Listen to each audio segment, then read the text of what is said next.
On the sea and at the Hogue, 1692, did the English fight the French. Woe to France! And, the 31st of May, helter-skelter through the blue like a crowd of frightened porpoises a shoal of sharks pursue, came crowding ship on ship to St. Malo on the Rance, with the English fleet in view. 'Twas the squadron that escaped, with the victor in full chase, first and foremost of the drove. In his great ship, Herve, close on him fled, great and small, 22 good ships in all, and they signalled to the place, help the winners of a race. Get us guidance, give us harbour, take us quick, or, quicker still, here's the English can and will. Then the pilots of the place put out brisk and leapt on board. Why, what hope or chance have ships like these to pass? Laughed they, rocks to starboard, rocks to port, all the passage scarred and scored. Shall the formidable here, with her 12 and 80 guns, think to make the river mouth by the single narrow way? Trust to enter where 'tis ticklish for a craft of 20 tons, and with flow at full beside. Now 'tis slackest ebb of tide. Reach the mooring? Rather say, while rock stands or water runs, not a ship will leave the bay. Then was called a council, straight, brief and bitter the debate. Here's the English at our heels, would you have them take in tow all that's left us of the fleet, linked together stern and bow, for a prize to Plymouth Sound? Better run the ships aground. Ended Herve Riel his speech, not a minute more to wait.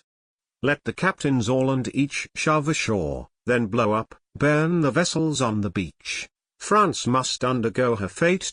Give the word.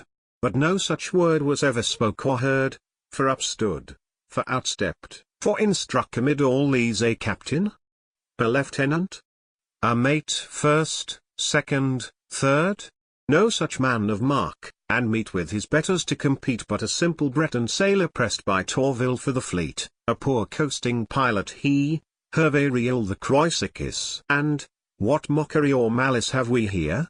Cries Herve Riel, are you mad, you Miluins? Are you cowards, fools, or rogues? Talk to me of rocks and shoals, me who took the soundings, tell on my fingers every bank, every shallow, every swell twixt the offing here and Grave where the river disembogues. Are you bought by English gold? Is it love the lying's for? Morn and eve, night and day, have I piloted your bay, entered free and anchored fast at the foot of solid, or burn the fleet and ruin France? That were worse than 50 hogs, sirs. They know I speak the truth. Sirs, believe me, there's a way, only let me lead the line. Have the biggest ship to steer, get this formidable clear, make the others follow mine, and I lead them, most and least, by a passage I know well, right to solid or past Grave, and there lay them safe and sound. And if one ship misbehave, keel so much as grate the ground, why, I've nothing but my life, here's my head. Cries Herve Riel, not a minute more to wait. Steer us in then, small and great, take the helm, lead the line, save the squadron. Cried its chief captains, give the sailor place he is admiral, in brief.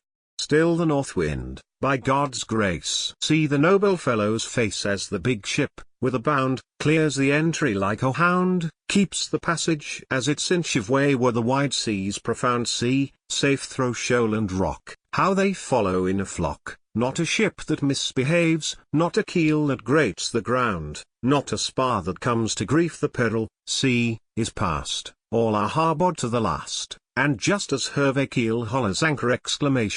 Sure as fate up the English come, too late so. The storm subsides to calm, they see the green trees wave on the heights o'erlooking Grave. Hearts that bled are staunched with balm. Just our rapture to enhance, let the English rake the bay, gnash their teeth and glare askance as they cannonade away. Neath rampired solid or pleasant riding on the Rance, how hope succeeds despair on each captain's countenance. Outburst all with one accord, this is paradise for hell. Let France's king thank the man that did the thing. What a shout, and all one word, Herve Riel. As he stepped in front once more, not a symptom of surprise in the frank blue Breton eyes, just the same man as before. Then said Herve Riel, My friend, I must speak out at the end, though I find the speaking hard. Praise is deeper than the lips. You have saved the king his ships. You must name your own reward. Faith, our sun was near eclipse. Demand whate'er you will, France remains your debtor still. Ask to heart's content and have. Or my name's not damp revealed. Then a beam of fun outbroke on the bearded mouth that spoke, as the honest heart laughed through those frank eyes of Breton blue. Since I needs must say my say, since on board the duty's done, and from Mallow Roads to Croisic Point, what is it but a run? Since 'tis ask and have, I may since the others go ashore come. A good whole holiday leave to go and see my wife, whom I call the Belle Aurore. That he asked and that he got, nothing more. Name and deed alike are lost. Not a pillar nor a post in his Croisic keeps alive the feat as it befell, not a head in white and black on a single fishing smack, in memory of the man but for whom had gone to wreck all that France saved from the fight when Singlen bore the Belle. Go to Paris, rank on rank search, the heroes flung pell-mell on the Louvre, face and flank. You shall look long enough ere you come to Herve Riel. So, for better and for worse, Herve Riel, accept my verse in my verse. Herve Riel, do thou once more save the squadron. Honor France, love thy wife the Belle Aurore.